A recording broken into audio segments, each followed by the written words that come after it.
Hey everyone, it's Jennifer once again, and welcome.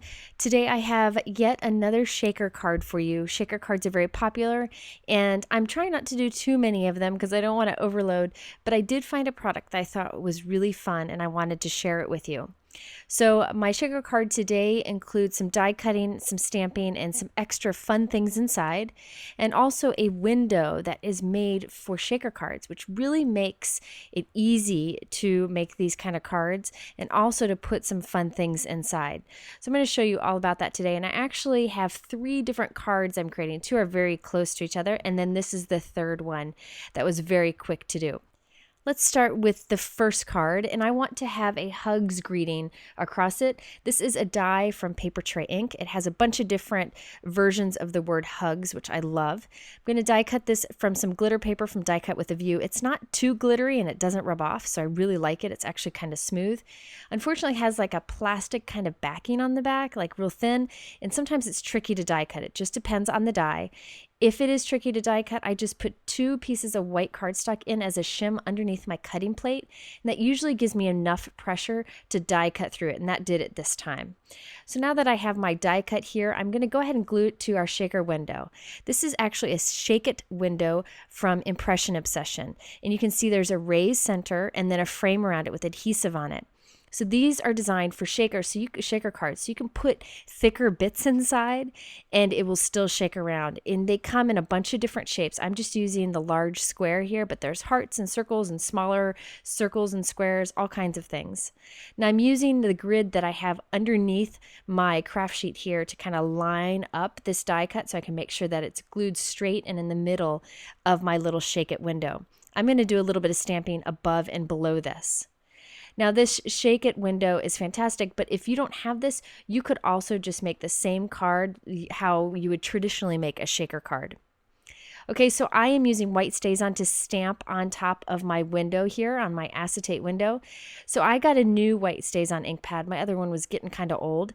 The nice thing about this is it comes with a re-inker. Now the reason it comes with a re-inker is that almost every time you use it, you should re-ink it because it dries pretty quickly.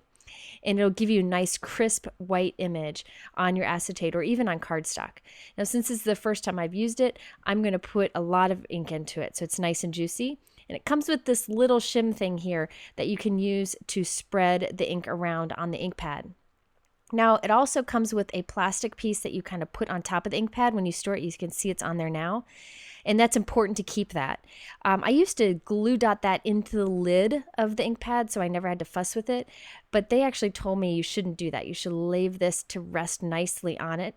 But I am going to glue dot my little shim onto there so that I don't lose that and I have it whenever I need to re-ink this. I'll be using this white StazOn ink to stamp this Hugs stamp set from Paper Tray Ink. It actually is designed to go with the Hugs die set that I showed you earlier. And I have a sentiment to stamp above and below my Hugs die cut. Now I picked up a stack of Post-it notes that I'm putting underneath our window. Since that window is raised, I wanted something under there that will give us a nice raised surface to do our stamping on so that the window doesn't bow when we stamp on it. So you can put anything with a little bit of dimension under there to help you out here. I also have an alcohol swab on hand because if you ever mess up when stamping with StazOn on acetate like this, you can always wipe it away with the alcohol swab and start over. I love that feature. That's great. I wish I could do that on paper. Okay, so now I have something raised underneath that window so I can stamp on this and it'll be nice and flat or pretty much flat. So I'm just going to stamp lightly, straight down and straight up, and I'm actually pretty happy with that stamped image. Now I'm going to stamp the word sending right above the word hugs, and I'm going to again stamp straight down and straight up. But this time I felt like I stamped it too light. So I'm actually going to take advantage of the fact that you can wipe this away with the alcohol swab and get a second chance. So you see I'm just going to take the alcohol swab and just rub it right over the word sending, and it'll clean it off perfectly clear. You'll never know it was there. It doesn't leave any marks. Just kind of dry it off and then you can stamp again. So sometimes stamping on acetate can be tricky because it has a slick surface. However, you can clean it off and start over and over again as many times as you need to with that alcohol swab. So this time I'm much happier with the results. Now, one of the tricks with Stays On ink is you got to clean it off your clear stamps, but you don't want to use the Stays On cleaner. I was told that by a clear stamp manufacturer. It's not good for your clear stamps. So I use the Hero Arts Ultra Clean. I spray it onto this Hero Arts scrub pad. I scrub on one side and then I scrub it clean on the other side, and then I just clean it off with a baby wipe, and my stamp is nice and clean. If you don't have the scrubber pad, you can just use the Ultra Clean and spray it right on your stamp and rub it off with a cloth or a baby wipe. But this gets that Stays On off your stamp and keeps it nice and safe. This is actually the cleaning method that I use with any kind of tricky inks or stubborn colored inks that are on my stamps that I want to clean off. Okay, now another little tip here is while I have that alcohol swab out that I was cleaning my acetate with, I'm just going to go ahead and clean off my blocks. That's a great way to keep your blocks nice and clean, is just take an alcohol swab to them and it'll clean off any of those stubborn inks that might be dried on there.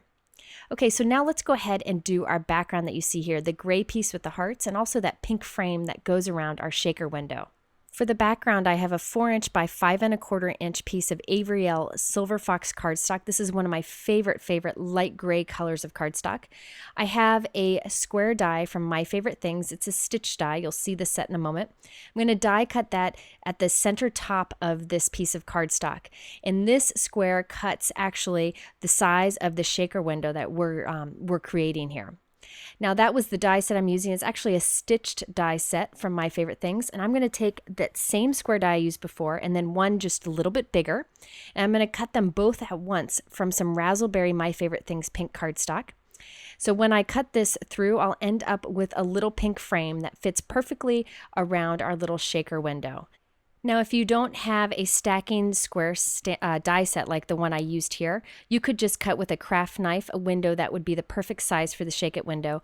Or Impression Obsession sells a die that cuts a bunch of frames for these Shake It windows, which I'll show you at the end of this video. Okay, so now I wanted to put some of these falling hearts from Simon Says Stamp stencil onto that gray background. So I'm just using a little bit of micropore tape to tape it in place. I have Hero Arts Shadow Ink in a soft granite color. This is a light gray. And I have a sponge dauber from Imagine Crafts or Sukaneko that I'm using to just apply this ink over the stencil. You could use any kind of ink applicator here, even your fingers, to put this ink on the background. And by the way, you could use any ink for this. I just wanted a gray ink to go over that gray background. This is a great way to just use your stencils in a simple way, but you could also use a background stamp here too if you wanted to. One thing to keep in mind is that the shadow inks slowly absorb into the paper and soften a little bit, so you'll end up with a softer gray heart against that soft gray background. Okay, so now for the fun part, it's creating all those little pieces that go inside the shaker card. Since these Impression Obsession Shake It windows have some dimension, I can put thicker things in here. One of the things I wanted to put in are some of these little die cuts from Simon Says Stamp. They're little hearts that are just adorable, and I'm going to do this with the pink cardstock I used for the frame. And that way it'll perfectly match. I have this little bowl here that I'm putting all my little die cuts in, and I'm just popping them out with my craft knife. So I'm keeping everything I plan to put in that shaker card in this little bowl until we're ready to put it together. I also cut some hearts from some My Favorite Things Persimmon cardstock. It's like an orangish, peachish coral color that's just gorgeous. I have some heart beads here. I got these from Impress. It's an online site. I'll link to them. I thought these were great for a shaker card. I'm just going to put 3 of those in there. Then I'm also going to take some Simon Says Stamp. It's a mix of moonshine little sequins. So there's all different sizes in here, which is great for shaker cards. You don't have to spend time mixing up a bunch of different sizes. It has it all in there.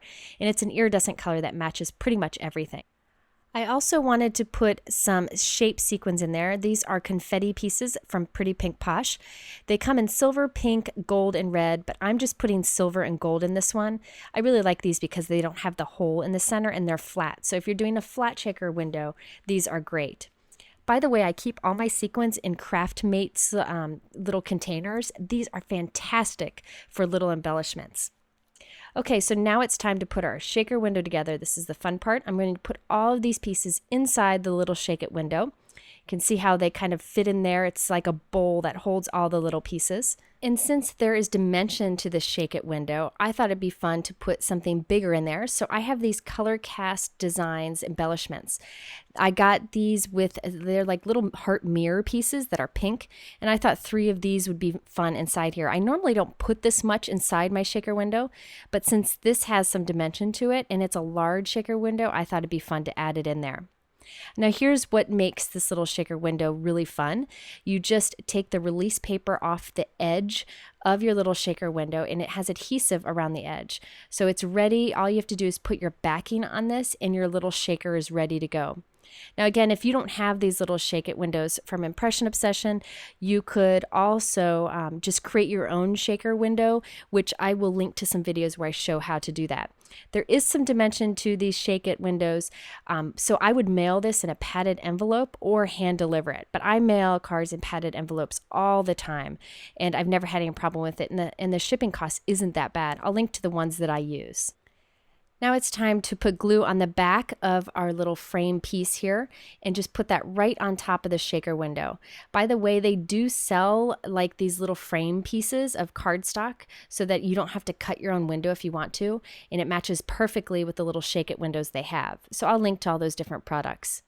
Then I'm going to glue down the pink frame that we created with the 2 square dies earlier, and it just fits nicely around the little window and gives it a nice finished look. So you can see how well everything shakes in there. It just shakes around perfectly fine. And I think it's fun that there's a variety of things on the inside. So now I'm going to cover the back of this with some adhesive. I actually ended up going and putting a little more adhesive on the back of this later on because I really wanted to make sure that it didn't come apart since we have so many pieces on it. So there we have our finished card. And by the way, that's just a top folding white note card that I created. Now here's a second card that I created it's very similar, but I put less stuff in it. The one on the right has less stuff in it. So you can see that you don't need to put as much in there and it'll all fall nicely to the bottom if that's what you want. I also used a lighter gray cardstock on the backing.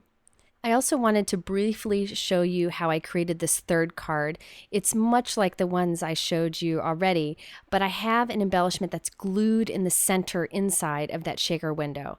I didn't want this to shake around, but I wanted everything shaking around it. So I'm gluing it with some Ranger Multi-Medium, it's a strong liquid adhesive, onto my white cardstock backing. I'm going to let that dry for a minute, and I'm going to stamp with Simon Says Stamp Slate Gray ink, it's a dark gray ink, and an Impression Obsession background stamp onto a dark gray frame that I created just like I did that light gray frame earlier in this video.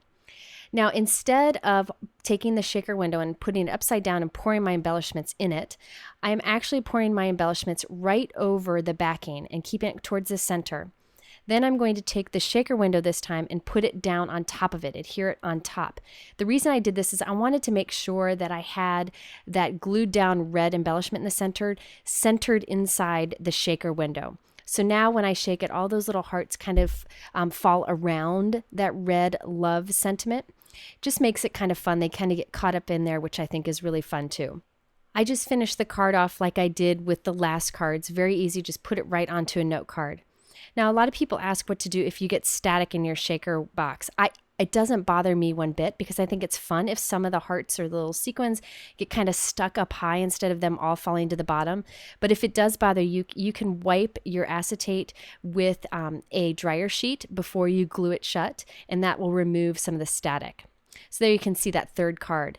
And by the way, I did want to mention Impression Obsession has this die set that is cut to frame perfectly the shaker windows that I've used in this video, and then some smaller sizes. They have a bunch of these dies that fit their shaker windows. I just decided to use my own.